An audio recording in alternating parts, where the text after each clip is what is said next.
Bienvenido, historiador antiguo. Esta noche te invito a un viaje que desafía todo lo que creíste saber sobre el pasado. Un viaje donde el tiempo se pliega sobre sí mismo, donde civilizaciones olvidadas dejaron huellas imposibles, y donde los objetos más enigmáticos de la historia permanecen envueltos en un silencio que ni la ciencia moderna puede romper. Estamos hablando de artefactos prohibidos, esos que los libros de texto prefieren ignorar, esos que hacen temblar los cimientos de la cronología oficial. Hay más cosas en el cielo y en la tierra, Horacio, de las que sueña tu filosofía. Así escribió Shakespeare en Hamlet, hace más de 400 años. Pero esta noche descubrirás que esas palabras resuenan con una verdad más profunda de lo que el bardo inglés jamás imaginó.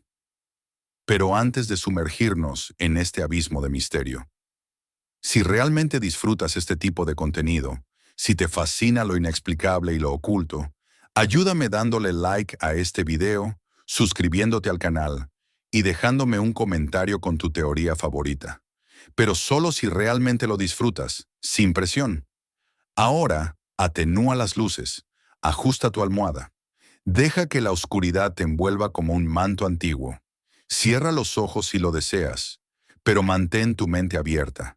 ¿Qué secretos guardaban las civilizaciones que vinieron antes que nosotros? ¿Es posible que conocimientos avanzados, tecnologías imposibles, existieran miles de años antes de lo que nos han enseñado? ¿Y si los artefactos que estamos a punto de explorar no son anomalías, sino evidencia de una historia que ha sido deliberadamente borrada? ¿Quiénes eran realmente nuestros ancestros? ¿Y qué sabían que nosotros hemos olvidado? Felicidades. Acabas de despertar en un mundo donde la línea entre la historia y el mito se difumina, donde cada objeto antiguo podría reescribir todo lo que creemos saber sobre nuestro pasado. Respira profundo, relájate y prepárate para cuestionar todo. Los cielos proclaman la gloria de Dios y el firmamento anuncia la obra de sus manos.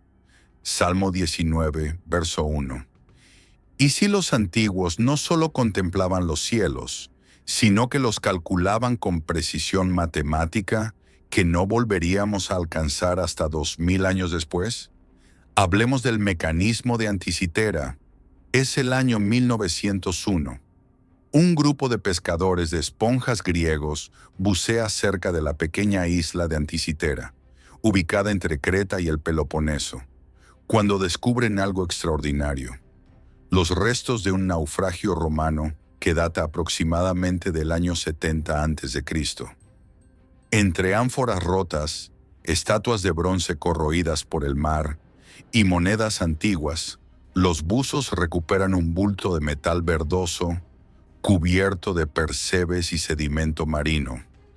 Nadie le presta demasiada atención al principio. Parece solo otro fragmento de metal corroído, quizás parte de una estatua o un recipiente.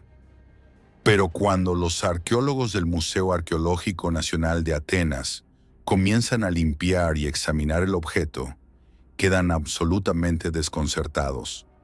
Dentro de ese bulto hay más de 30 engranajes de bronce, algunos del tamaño de una moneda pequeña, otros más grandes, todos interconectados con una precisión mecánica que no se volvería a ver en Europa hasta los relojes astronómicos del Renacimiento, más de 1400 años después. Déjame repetir eso para que lo asimiles completamente. Una computadora analógica de más de 2000 años de antigüedad. El arqueólogo Valerio Sestais fue el primero en notar los engranajes en 1902, pero su sugerencia de que era un dispositivo mecánico antiguo fue rechazada por sus colegas. La sabiduría convencional de la época dictaba que los griegos antiguos no tenían la capacidad de crear mecanismos tan complejos. Debía ser un error, un objeto medieval que cayó al naufragio posteriormente. Pero Stais tenía razón. No fue hasta la década de 1970 que el físico e historiador de la ciencia Derek de Sora Price, de la Universidad de Yale, realizó el primer estudio exhaustivo del mecanismo usando radiografías. Lo que descubrió cambió nuestra comprensión de la tecnología antigua para siempre. El mecanismo de Anticitera era, en esencia, una computadora astronómica portátil. ¿Qué hacía exactamente? Predecía eclipses solares y lunares con años de anticipación. Calculaba las posiciones del Sol, la Luna y probablemente los 5 planetas conocidos en la antigüedad: Mercurio, Venus, Marte, Júpiter y Saturno. Mostraba las fases de la Luna con una precisión asombrosa. Incluía un calendario del ciclo metónico de 19 años, conocido por los astrónomos babilónicos, que reconciliaba los calendarios lunar y solar, y tenía un dial que representaba los ciclos de los Juegos Olímpicos y otros festivales panhelénicos. En 2006, un equipo internacional de investigadores, liderado por el profesor Mike Edmonds de la Universidad de Cardiff, utilizó tomografía computarizada de rayos X de alta resolución para crear imágenes tridimensionales del interior del mecanismo.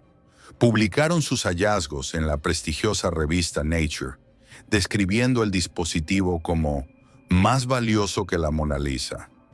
Las inscripciones en el mecanismo, reveladas por la tomografía, incluyen más de 3.000 caracteres griegos que funcionan como un manual de usuario, explicando cómo operar el dispositivo y qué representan los diferentes diales.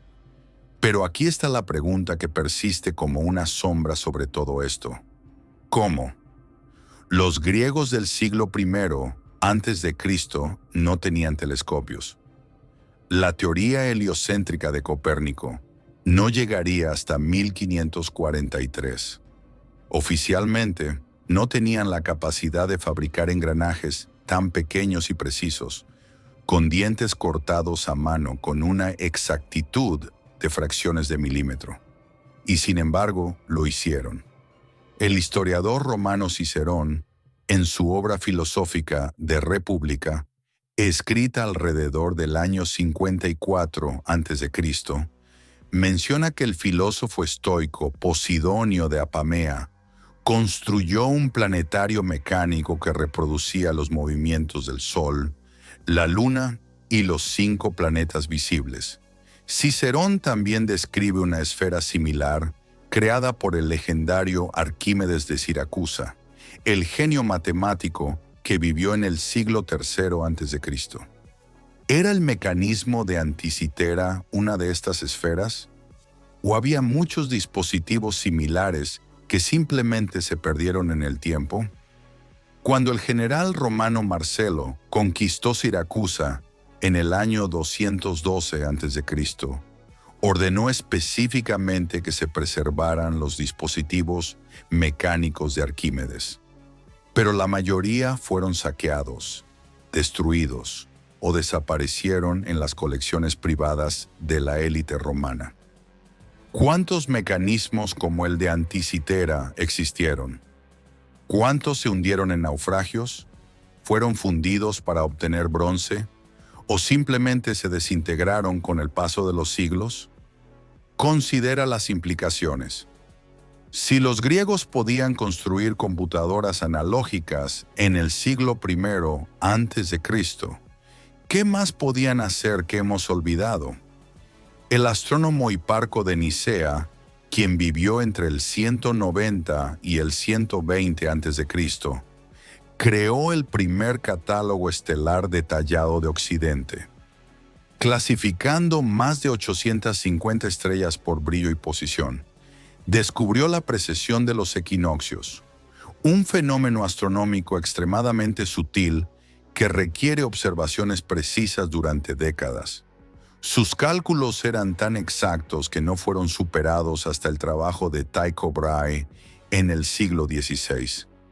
¿Usó Hiparco herramientas como el mecanismo de Anticitera para sus cálculos? Los textos antiguos no lo mencionan explícitamente, pero la evidencia sugiere que tales dispositivos existían en su época. No solo en Grecia. Los babilonios Más de 1000 años antes, ya habían desarrollado sistemas matemáticos astronómicos de una sofisticación impresionante. Las tablillas cuneiformes encontradas en las ruinas de Babilonia, como las de la colección del Museo Británico, contienen cálculos de eclipses lunares con una precisión que asombra a los astrónomos modernos. El Enuma Anu Enlil, una serie de 70 tablillas astronómicas babilónicas que datan del segundo milenio antes de Cristo, contiene miles de presagios basados en fenómenos celestes y métodos para predecirlos. ¿Heredaron los griegos este conocimiento? ¿Lo refinaron, lo mecanizaron y crearon dispositivos como el mecanismo de Anticitera? En la India antigua, el Surya Siddhanta, un texto astronómico sánscrito cuya versión más antigua data del siglo IV después de Cristo, pero que probablemente se basa en tradiciones mucho más antiguas, describe con notable precisión el diámetro de la Tierra, las distancias a los planetas y conceptos que no serían redescubiertos en Occidente hasta siglos después.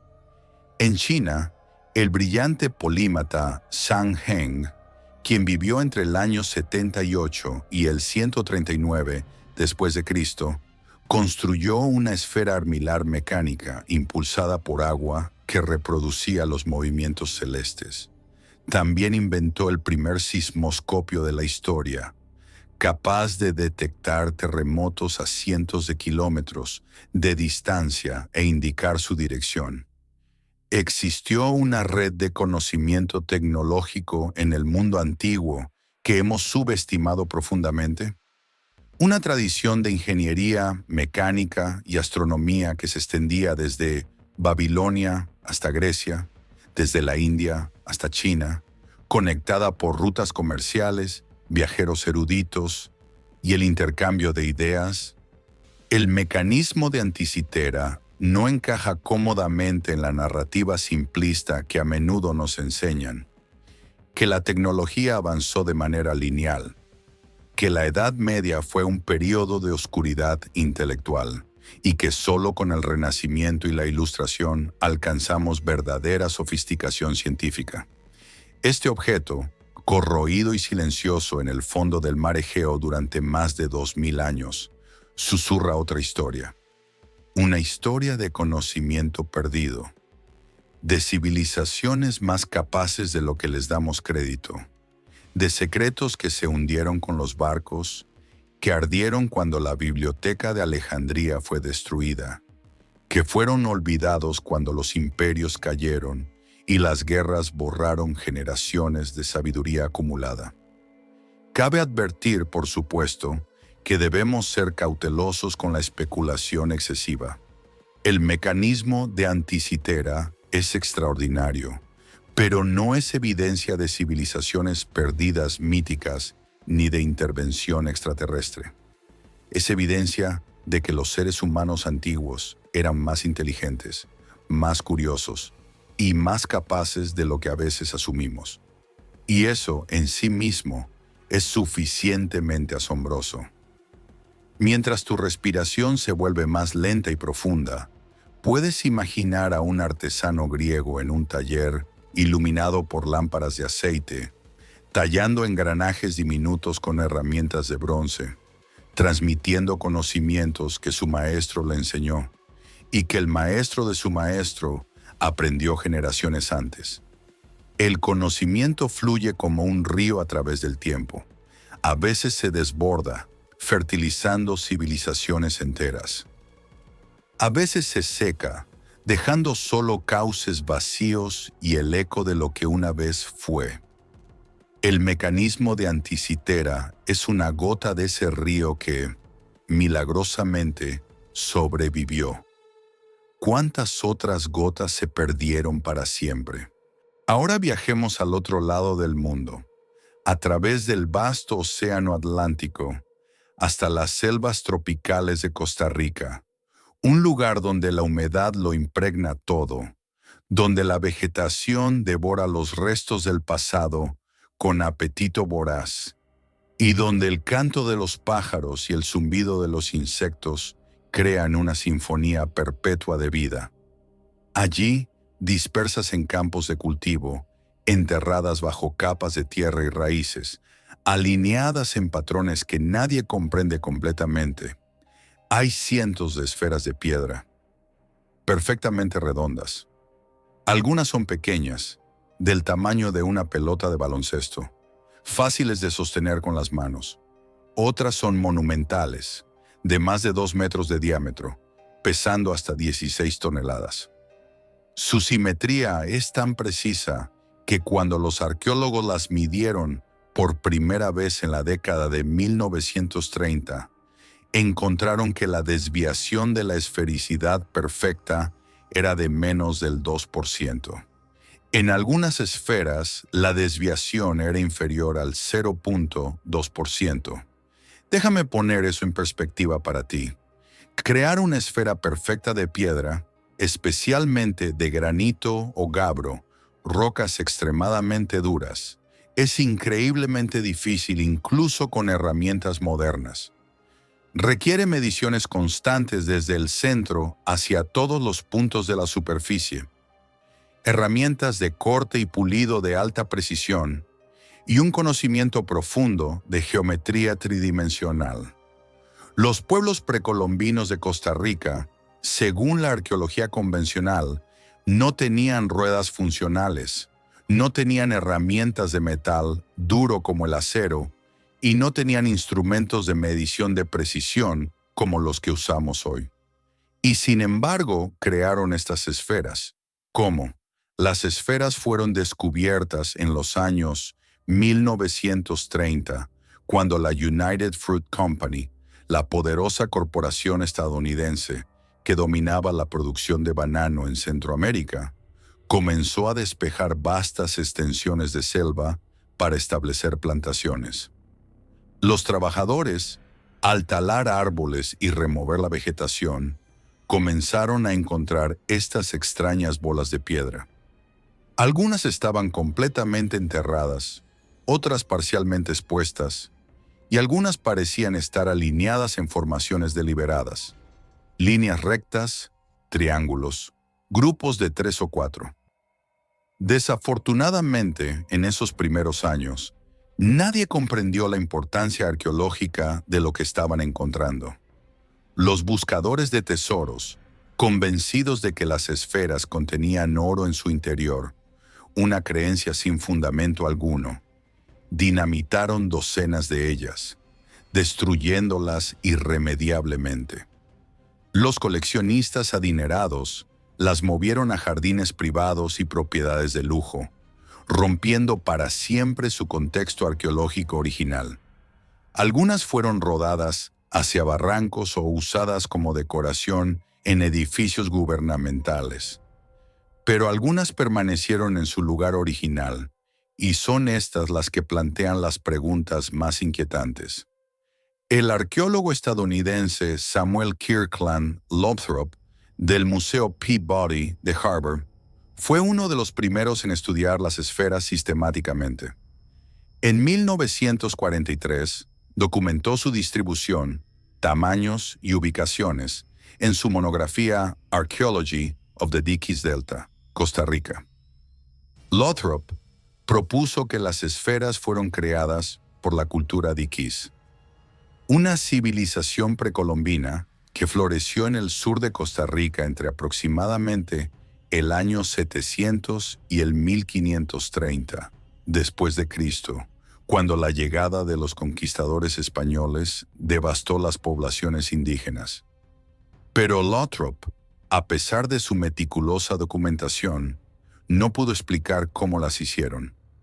Las esferas están hechas principalmente de gabbro, una roca ígnea de grano grueso que es extremadamente dura y resistente. También hay esferas de grano diorita y caliza, pero las de gabbro son las más impresionantes por su dureza y su pulido casi perfecto. Trabajar gabbro requiere herramientas más duras que la piedra misma. Los pueblos precolombinos de la región usaban herramientas de piedra, madera y hueso. No tenían acceso a bronce o hierro. Algunos investigadores han propuesto que usaron técnicas de percusión controlada. Golpear la piedra repetidamente con otras piedras más duras, como el basalto, removiendo capas gradualmente hasta aproximar una forma esférica. Luego, pulir la superficie con arena abrasiva y agua durante semanas, meses, quizás años. Es una explicación plausible y probablemente correcta en términos generales, pero no explica la precisión geométrica. Para crear una esfera verdaderamente perfecta, necesitas un método para verificar constantemente que todos los radios desde el centro hasta la superficie sean iguales. Necesitas medir, ajustar, medir de nuevo. Sin instrumentos de precisión, eso parece casi imposible, a menos que tuvieras conocimientos matemáticos y técnicos más avanzados de lo que asumimos.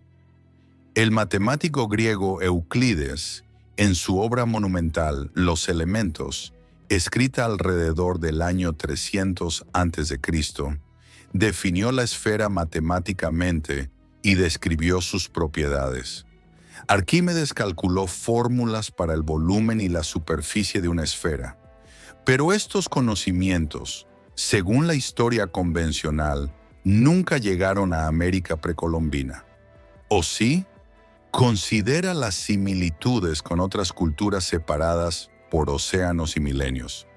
En Escocia, se han encontrado esferas de piedra neolíticas que datan del 3200 al 2500 a.C., más de 4000 años antes de las esferas de Costa Rica. Son mucho más pequeñas, del tamaño de una pelota de béisbol, pero también muestran simetría notable. Muchas están decoradas con patrones geométricos complejos, espirales, círculos concéntricos, protuberancias talladas. Su propósito es completamente desconocido. En Bosnia, en los últimos años, el investigador Semir Osmanagić ha afirmado, de manera muy controvertida, haber descubierto esferas de piedra gigantes en las colinas cerca de Savidovići, que él asocia con las llamadas pirámides de Bosnia. La comunidad arqueológica convencional rechaza estas afirmaciones, argumentando que las esferas bosnias son formaciones naturales creadas por procesos geológicos de concreción, pero el debate continúa. En Nueva Zelanda, las famosas Moraki Boulders son esferas de piedra naturales formadas por concreción mineral durante millones de años. Son impresionantemente redondas, pero claramente naturales. Sin embargo, los maoríes las consideraban sagradas y las incorporaban en su mitología. ¿Existe un patrón global? ¿Una fascinación humana universal por la esfera como símbolo de perfección, del cosmos, del sol y la luna, de lo divino? ¿O más especulativamente, compartían estas culturas distantes conocimientos que hemos perdido? ¿Hubo contactos transoceánicos en la antigüedad que la historia convencional no reconoce? Debemos ser claros. No hay evidencia arqueológica sólida de contacto entre las culturas neolíticas de Escocia y las culturas precolombinas de Costa Rica. La explicación más probable es que la fascinación por las esferas surgió independientemente en diferentes culturas, porque la esfera es una forma geométrica fundamental, presente en la naturaleza, el sol, la luna, las burbujas, las gotas de agua, y matemáticamente elegante. Pero la pregunta sobre cómo los diquís lograron tal precisión permanece. Las esferas de Costa Rica están alineadas en algunos sitios en patrones que sugieren orientación astronómica. Algunas parecen apuntar hacia el amanecer del solsticio de invierno. Otras forman líneas que se extienden hacia puntos cardinales. Algunas están agrupadas en configuraciones que recuerdan constelaciones. El investigador Ivar Zapp, en su libro Atlantis in America, Navigators of the Ancient World, publicado en 1998, propuso una teoría radical. que las esferas eran marcadores de navegación, guías para viajeros transoceánicos de una civilización perdida que navegaba los mares mucho antes de lo que la historia convencional acepta. Zapp sugirió que las líneas formadas por las esferas apuntaban hacia destinos importantes, otras islas, otros continentes, rutas de navegación ancestrales. Su teoría fue ampliamente rechazada por la comunidad arqueológica, que la consideró especulativa y carente de evidencia. Y es cierto que Zapp no proporcionó pruebas concluyentes, pero su pregunta subyacente es válida. ¿Por qué crear objetos tan laboriosos si no tenían un propósito importante? Las esferas de piedra no son utilitarias en ningún sentido obvio. No puedes usarlas como herramientas, como armas, como recipientes. Crearlas requería un esfuerzo enorme, semanas o meses de trabajo por parte de artesanos especializados. ¿Eran símbolos de estatus, marcadores territoriales, objetos rituales, representaciones del sol o de otros cuerpos celestes? Los pueblos indígenas de Costa Rica, cuando fueron contactados por los conquistadores españoles en el siglo XVI, ya no sabían quién había hecho las esferas ni para qué servían. Las leyendas locales hablaban de dioses antiguos, de gigantes, de seres que podían ablandar la piedra con plantas mágicas o pociones secretas. Leyendas similares existen en Perú y Bolivia, donde se dice que los constructores de Tiahuanaco, Sacsayhuamán y otras estructuras megalíticas conocían secretos para trabajar la piedra que se han perdido completamente. ¿Son estas leyendas metáforas poéticas de técnicas olvidadas? ¿O contienen un núcleo de verdad que no comprendemos? No hay evidencia concluyente en ninguna dirección, solo preguntas. Y estas esferas perfectas, silenciosas bajo el sol tropical de Costa Rica, algunas ahora protegidas como Patrimonio de la Humanidad por la UNESCO desde 2014, esperan pacientemente que alguien descifre su verdadero propósito. Mientras tanto, puedes imaginarlas en tu mente, superficies pulidas brillando bajo la luz de la luna, alineadas en la selva como un mensaje en un idioma que hemos olvidado cómo leer. Un mensaje de piedra, eterno e inmutable, esperando. Ahora viajemos hacia el este, a las tierras entre dos ríos, la cuna de la civilización, Mesopotamia, específicamente a las cercanías de Bagdad, Irak, donde en 1936, durante excavaciones en el pueblo de Kuyut Rabu, los arqueólogos descubrieron algo que no tenía sentido. Una vasija de arcilla de aproximadamente 14 centímetros de altura. Dentro de ella, un cilindro de cobre enrollado. Dentro del cilindro, una barra de hierro. El cilindro estaba sellado en la parte inferior con un tapón de asfalto, y la barra de hierro mostraba signos de corrosión, como si hubiera estado en contacto con un ácido. El artefacto data aproximadamente del período Parto, entre el año 250 a.C. y el 224 después de Cristo. Wilhelm König, el director del Museo Nacional de Irak en esa época, examinó el objeto y propuso algo extraordinario, que era una batería eléctrica antigua. Si llenas la vasija con un electrolito ácido, como vinagre o jugo de uva fermentado, los diferentes metales, cobre y hierro, crean una reacción electroquímica que genera una pequeña corriente eléctrica. Es el mismo principio básico de las baterías modernas, descubierto oficialmente por Alessandro Volta en 1800. ¿Electricidad en la antigua Mesopotamia? Más de 2000 años antes de Volta, experimentos modernos han confirmado que el diseño funciona.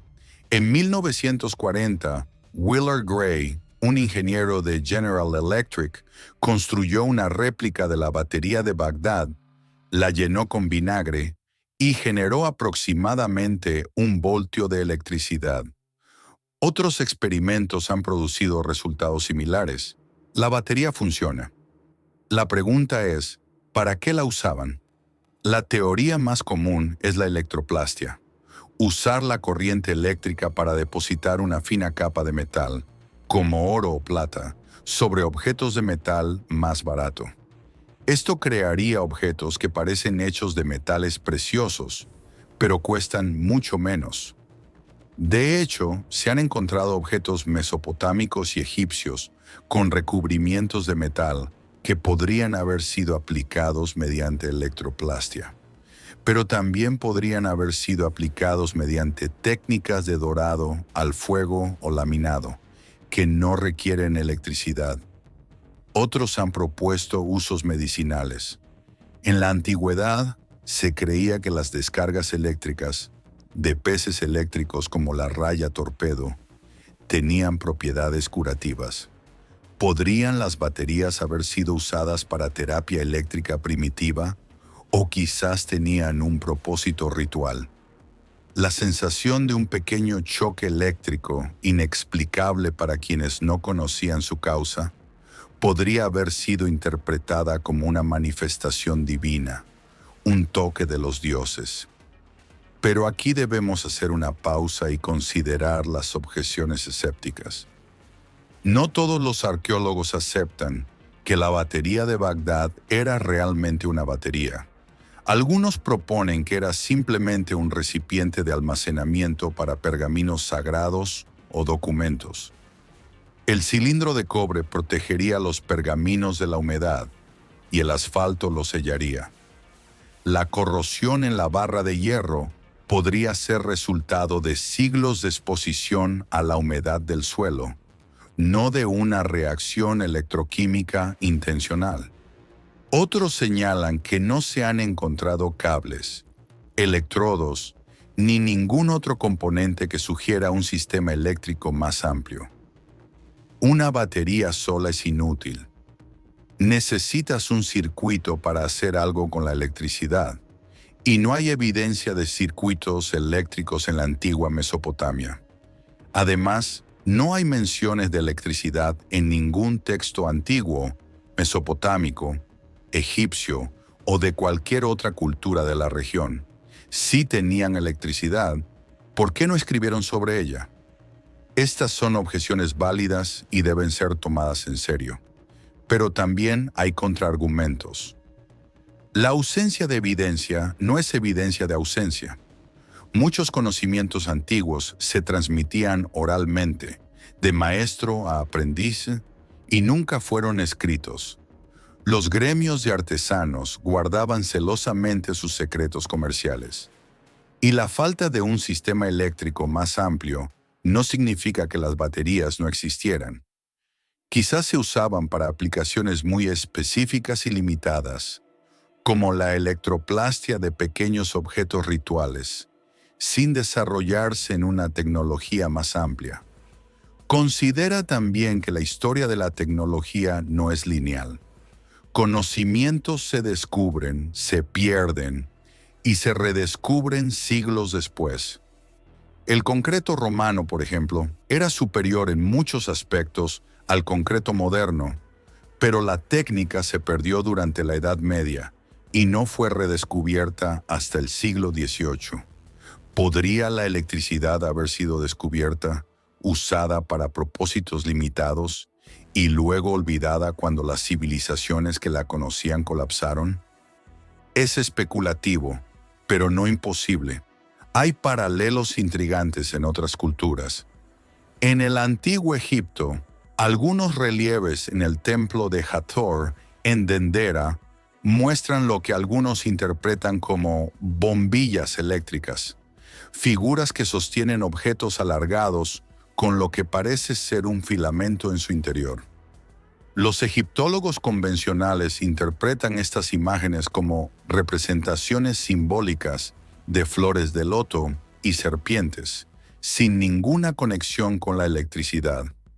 Pero la controversia persiste.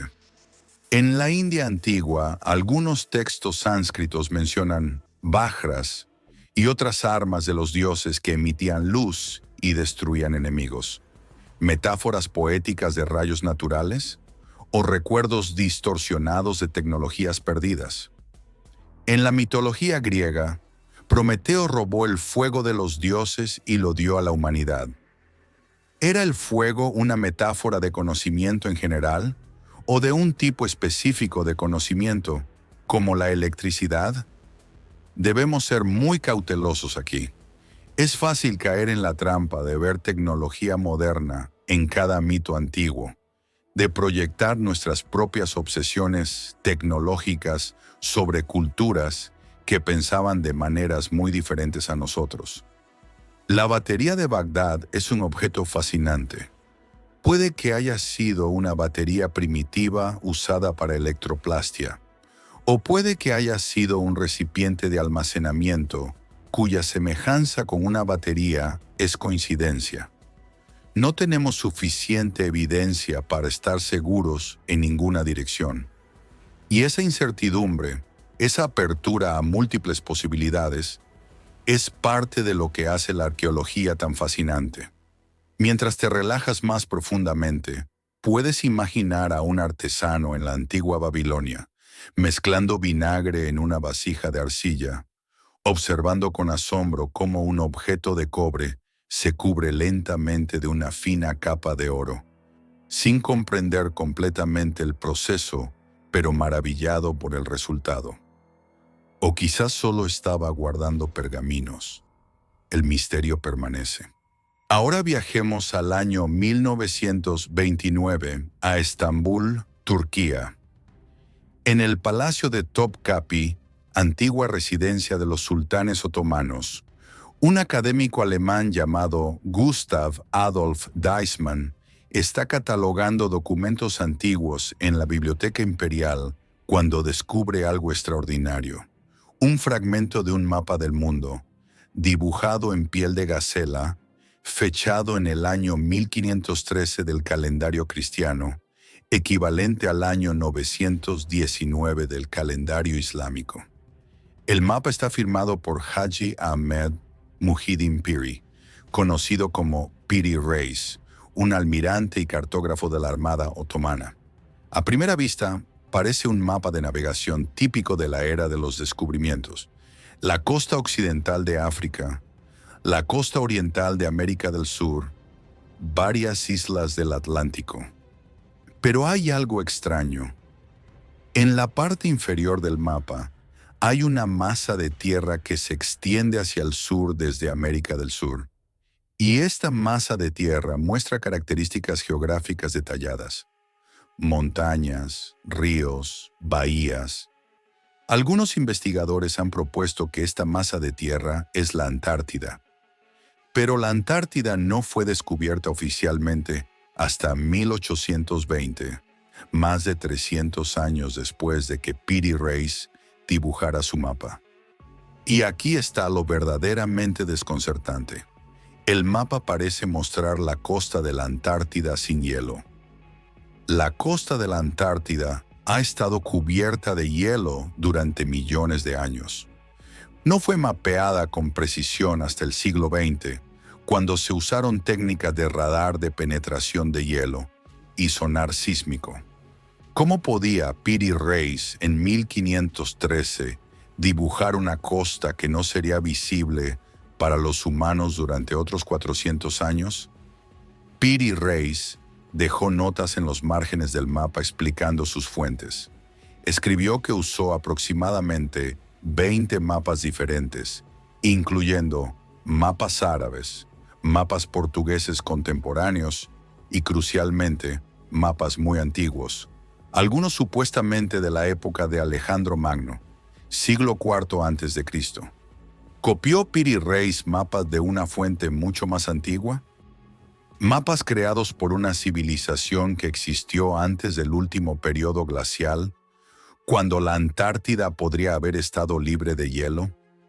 Esta es la teoría propuesta por Charles Hapgood, un profesor de historia de la Universidad de New Hampshire En su libro Maps of the Ancient Sea Kings, publicado en 1966, Hapgood argumentó que varios mapas antiguos, incluyendo el de Piri Reis, el mapa de Oronteus Finaeus de 1531 y el mapa de Philippe Bois de 1737, muestran características de la Antártida que no podrían haber sido conocidas en sus épocas respectivas.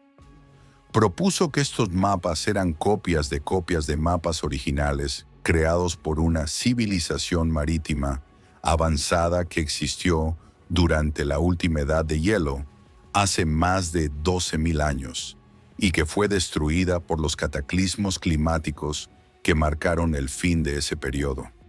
La teoría de Hapgood fue respaldada nada menos que por Albert Einstein, quien escribió el prólogo de un libro anterior de Hapgood sobre el desplazamiento de la corteza terrestre. Einstein encontró las ideas de Hapgood intrigantes, aunque no necesariamente correctas. Pero la comunidad científica convencional ha rechazado ampliamente las afirmaciones de Hapgood. Los críticos señalan varios problemas. Primero, la identificación de la masa de tierra en el mapa de Piri Reis como la Antártida es disputada. Algunos cartógrafos argumentan que representa la costa de América del Sur distorsionada, o una Terra Australis imaginaria que los cartógrafos europeos incluían especulativamente en sus mapas, basándose en la teoría de que debía existir un continente sur para equilibrar los continentes del norte. Segundo, las comparaciones detalladas entre el mapa de Piri Reis y la costa real de la Antártida muestran discrepancias significativas. La correspondencia no es tan precisa como Hapgood afirmaba. Tercero, no hay evidencia arqueológica de una civilización marítima avanzada hace 12.000 años. Los sitios arqueológicos de esa época muestran culturas de cazadores-recolectores, no navegantes oceánicos con capacidad cartográfica. Estas son objeciones serias y merecen consideración, pero también hay aspectos del mapa de Piri Reis que son genuinamente impresionantes. La precisión de las costas de África y América del Sur es notable para su época. Las distancias longitudinales son sorprendentemente exactas, en una era en que determinar la longitud en el mar era extremadamente difícil. El problema no fue resuelto satisfactoriamente hasta la invención del cronómetro marino por John Harrison en el siglo XVIII. Piri Reis claramente tenía acceso a fuentes cartográficas de alta calidad. Algunas de esas fuentes, como él mismo admitió, eran muy antiguas. ¿De dónde venían esos mapas antiguos? Los fenicios, los grandes navegantes del mundo antiguo, exploraron extensamente el Mediterráneo y más allá. Hay evidencia de que circunnavegaron África alrededor del año 600 a.C., comisionados por el faraón egipcio Necao II.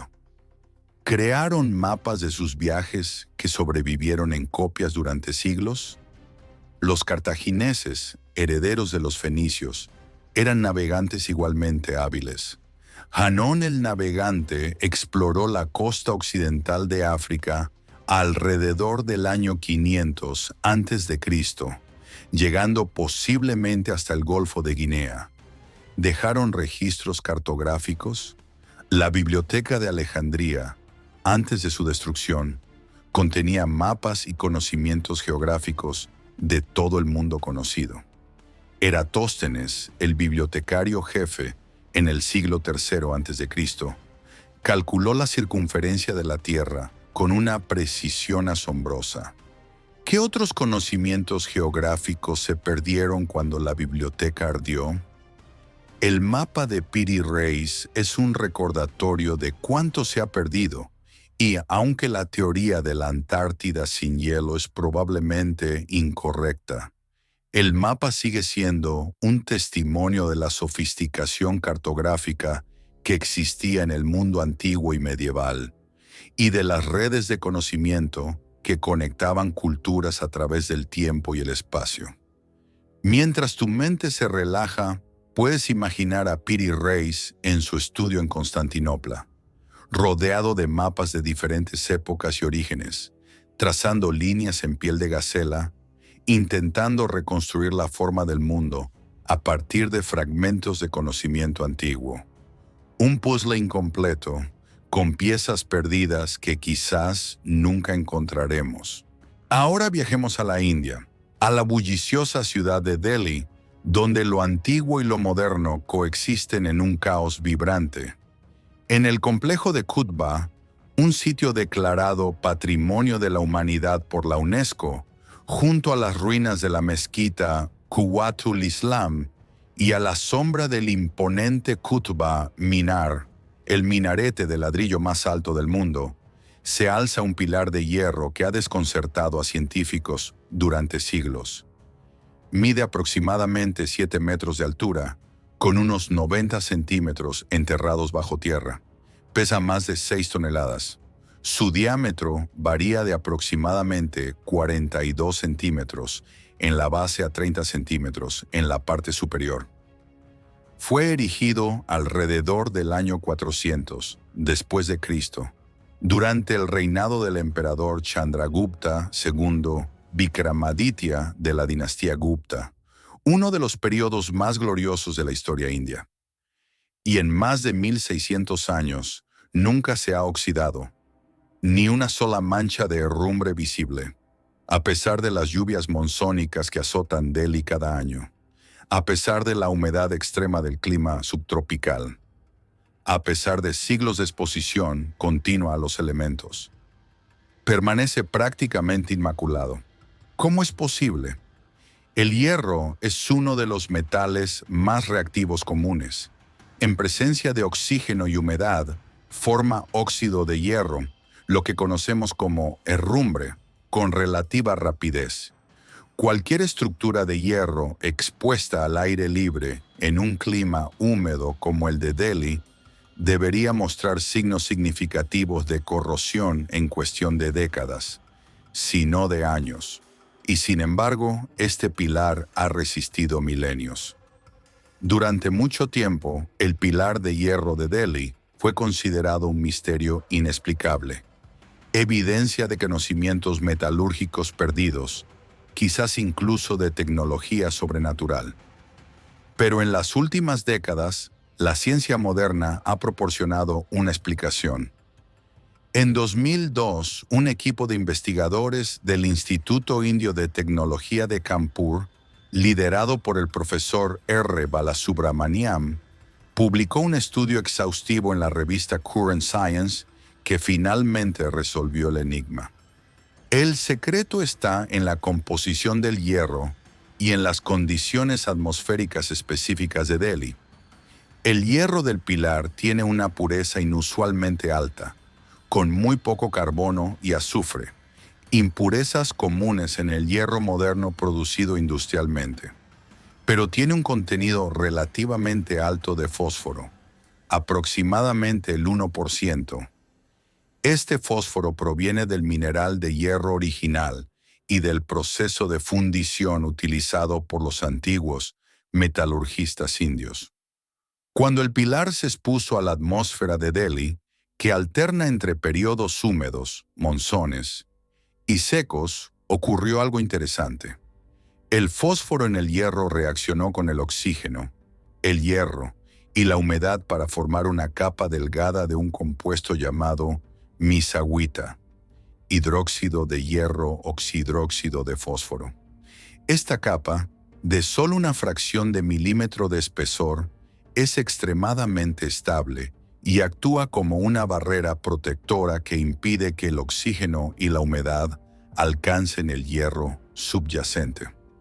En otras palabras, el pilar se protege a sí mismo. La misma exposición inicial que normalmente causaría corrosión creó una capa protectora que previene corrosión adicional. Es una explicación científica elegante y bien fundamentada, pero plantea otra pregunta fascinante.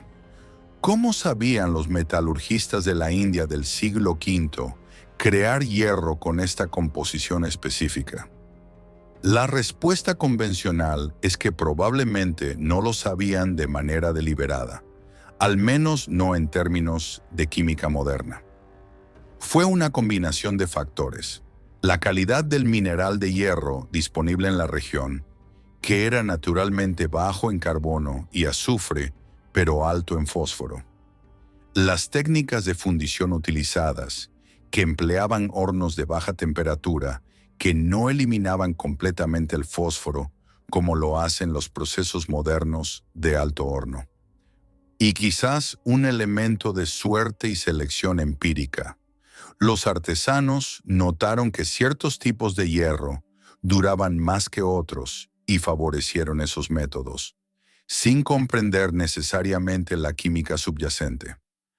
Pero algunos investigadores sugieren que podría haber habido conocimientos metalúrgicos más sofisticados de lo que esta explicación implica. Los textos sánscritos antiguos contienen referencias detalladas a técnicas metalúrgicas. El Arthashastra, el tratado sobre gobierno y economía escrito por Kautilya alrededor del año 300 a.C., describe métodos para extraer y refinar diversos metales, incluyendo hierro, cobre, plata y oro.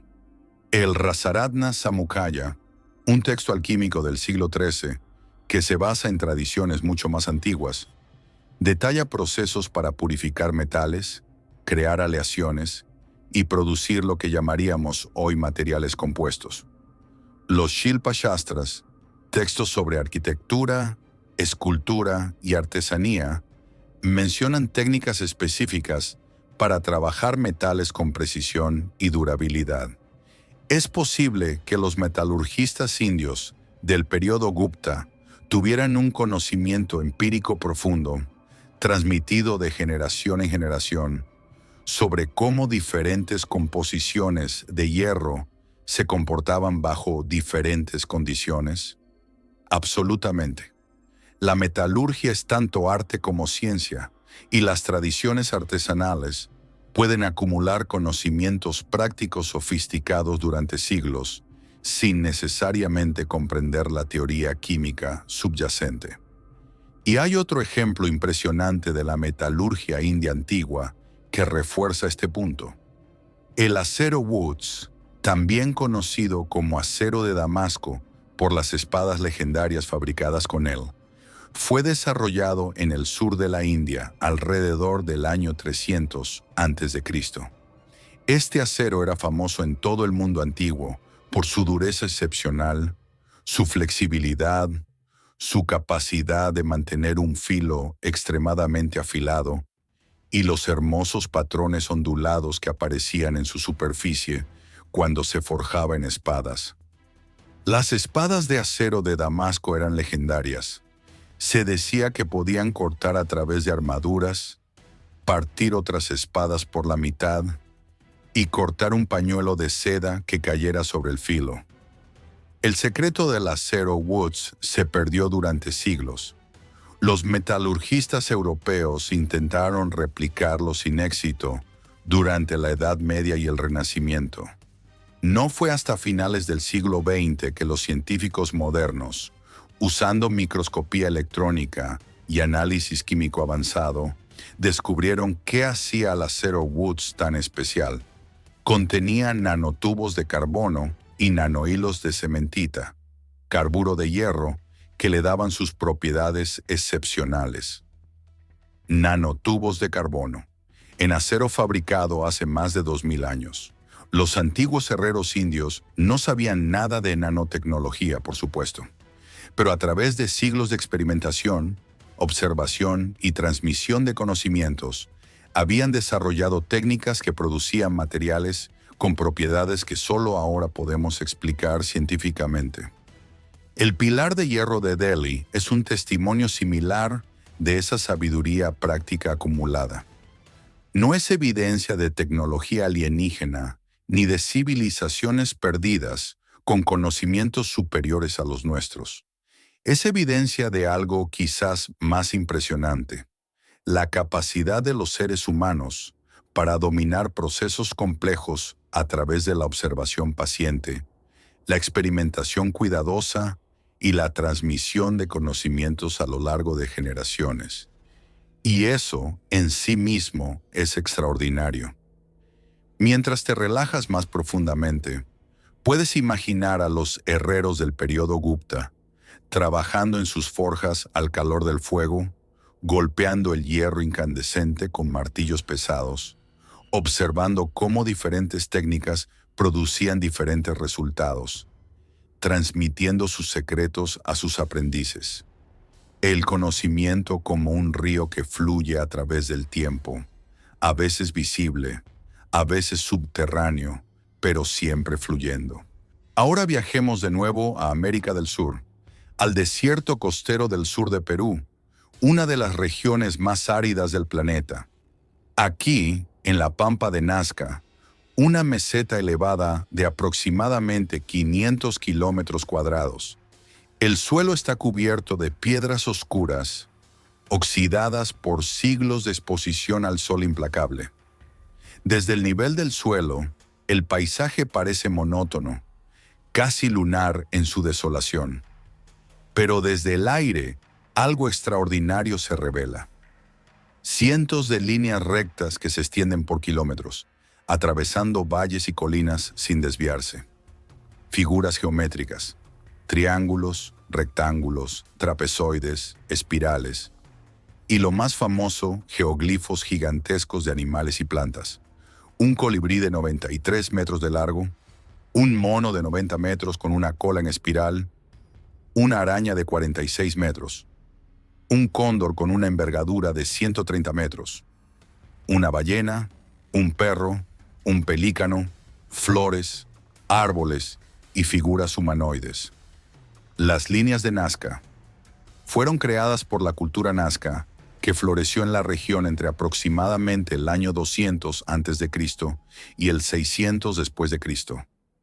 La técnica era relativamente simple. Remover las piedras oscuras de la superficie para exponer el suelo más claro debajo, creando líneas de contraste. En el clima extremadamente seco de Nazca, con casi ninguna lluvia y poco viento, estas líneas se han preservado durante más de 1500 años. Pero aquí está el misterio que ha fascinado a investigadores durante décadas. Las figuras solo pueden ser apreciadas completamente desde el aire. Desde el suelo, parecen simples surcos sin patrón discernible. Solo cuando te elevas cientos de metros sobre la pampa, las figuras emergen en toda su gloria. ¿Para quién fueron hechas? ¿Y cómo planificaron los antiguos nazcas diseños tan precisos y a tan gran escala, sin poder verlos desde arriba? La primera pregunta ha generado innumerables teorías. La explicación más aceptada académicamente es que las líneas tenían propósitos rituales y astronómicos. La arqueóloga alemana Maria Reiche, quien dedicó más de 50 años de su vida al estudio y preservación de las líneas, propuso que funcionaban como un gigantesco calendario astronómico, con líneas apuntando hacia posiciones del Sol, la Luna y las estrellas en fechas importantes del calendario agrícola. Otros investigadores han sugerido que las líneas estaban relacionadas con el culto al agua, crucial en una región tan árida. Las líneas podrían haber sido caminos procesionales para rituales que invocaban la lluvia, o podrían apuntar hacia fuentes de agua subterránea. El antropólogo Johann Reinhardt propuso que las líneas estaban conectadas con el culto a las montañas, consideradas sagradas en las culturas andinas como moradas de los dioses y fuentes de agua. Pero también hay teorías más especulativas. Erich von Däniken, en su famoso libro Chariots of the Gods, publicado en 1968, propuso que las líneas eran pistas de aterrizaje para naves extraterrestres. Según von Däniken, los nazcas crearon las figuras para atraer a los dioses que habían visto descender del cielo en tiempos anteriores. Esta teoría ha sido ampliamente rechazada por la comunidad científica. Las líneas de Nazca no son adecuadas como pistas de aterrizaje. El suelo es demasiado blando, las líneas demasiado estrechas, y no hay evidencia de ningún tipo de actividad que sugiera aterrizajes de ninguna clase. Además, la teoría de los antiguos astronautas subestima gravemente la capacidad de los pueblos antiguos. Los nazcas no necesitaban ayuda extraterrestre para crear las líneas. Tenían la inteligencia, la organización social y las técnicas necesarias para hacerlo por sí mismos. ¿Cómo lo hicieron? Experimentos modernos han demostrado que es perfectamente posible crear figuras a gran escala usando solo tecnología simple: estacas, cuerdas y planificación cuidadosa. El investigador Joe Nickel, en 1982, recreó una de las figuras de Nazca a escala completa usando solo herramientas disponibles para los nazcas, demostrando que el proceso, aunque laborioso, no requiere tecnología avanzada ni visión aérea durante la construcción. El método probable: primero, crear un diseño a pequeña escala, quizás en tela o en el suelo. Luego, establecer un punto central y usar cuerdas de longitudes específicas para marcar puntos clave del diseño a escala ampliada. Finalmente, conectar los puntos y remover las piedras a lo largo de las líneas marcadas. Es un proceso que requiere planificación, coordinación y trabajo en equipo, pero no magia ni tecnología alienígena. Pero el misterio de para quién fueron hechas las figuras permanece. Si los nazcas no podían ver las figuras completas desde el suelo, ¿por qué invertir tanto esfuerzo en crearlas? Una posibilidad es que las figuras estaban destinadas a los dioses, seres que los nazcas imaginaban observando desde el cielo. En muchas culturas antiguas, los dioses habitaban en las alturas, en montañas, en el cielo, en las estrellas. Crear imágenes visibles solo desde arriba sería una forma de comunicarse con esos seres celestiales. Otra posibilidad es que el proceso de creación era más importante que el resultado final. El acto de trabajar juntos, de dedicar tiempo y esfuerzo a un proyecto comunal, sagrado, podría haber tenido valor ritual en sí mismo, independientemente de si alguien veía las figuras terminadas. O quizás los nazcas sí podían ver las figuras de alguna manera. Hay evidencia de que algunas culturas antiguas experimentaron con el vuelo. Los chinos inventaron cometas hace más de 2000 años.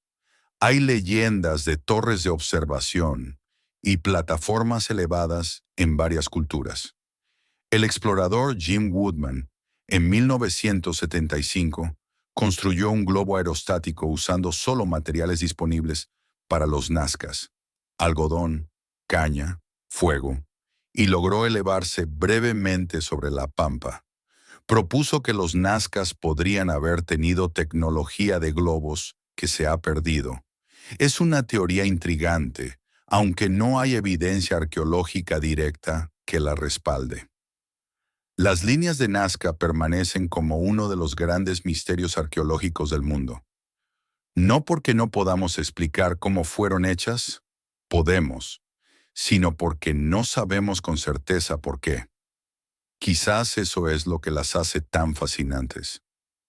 Son un recordatorio de que los pueblos antiguos tenían vidas interiores ricas, creencias complejas y motivaciones que no siempre podemos comprender desde nuestra perspectiva moderna. Mientras te relajas, puedes imaginar a los nazcas trabajando bajo el sol del desierto, removiendo piedras una por una, siguiendo líneas marcadas con cuerdas, sin poder ver el resultado final, pero confiando en el plan, confiando en que los dioses desde arriba apreciarían su esfuerzo, un acto de fe grabado en la tierra. Y hasta aquí la historia de hoy. Si te ha gustado, deja tu like, Suscríbete y comparte este conocimiento antiguo con más gente. Saludos, el historiador antiguo.